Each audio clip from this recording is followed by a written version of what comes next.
Pourquoi une entreprise achète-t-elle? Eh bien, pour trois besoins essentiels.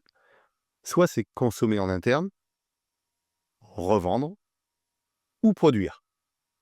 On va décortiquer avec quelques exemples. Tout d'abord, nous avons les consommations internes. Ici, on achète pour faire tourner l'entreprise et on distingue généralement deux familles, les investissements et les frais généraux. Les investissements sont les CAPEX, pour Capital Expenditure en anglais. Ce sont des dépenses qui créent un actif pour plusieurs années, comme une machine, un logiciel industriel ou un véhicule utilitaire. De l'autre côté, on a les frais généraux, qu'on appelle également les OPEX, Operating Expenditure.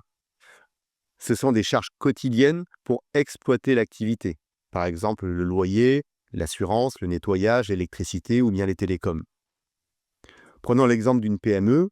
Si elle remplace un compresseur d'air, on va appeler ça du CAPEX, puisque c'est sur du long terme. Par contre, si elle négocie ses contrats d'énergie et de télécom, on est sur de l'OPEX, puisqu'on est sur de l'achat immédiat et de la consommation immédiate du produit acheté. Donc le CAPEX a plutôt un effet long terme sur la capacité de l'entreprise, alors qu'un OPEX a un effet immédiat, généralement une consommation immédiate ou quasi immédiate du produit. On a ensuite les achats pour revendre.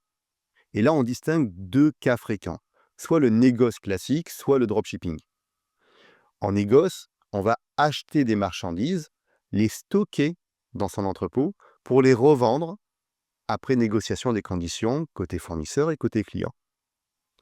En dropshipping, par contre, l'entreprise ne stocke pas. Elle va transmettre la commande à son propre fournisseur qui va expédier directement les produits au client final.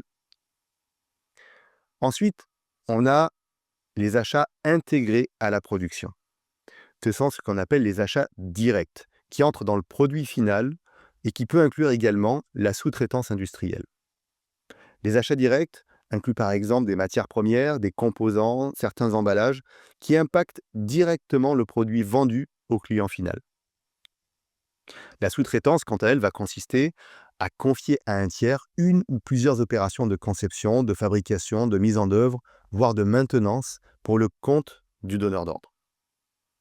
Comme vous le voyez, votre rôle d'acheteur est donc de choisir la bonne stratégie selon le pourquoi de l'achat. Être acheteur professionnel, ça s'apprend. Avec DAP, tu trouveras un programme pour devenir un acheteur professionnel en 90 jours. Regarde en description pour voir tout le détail de la formation.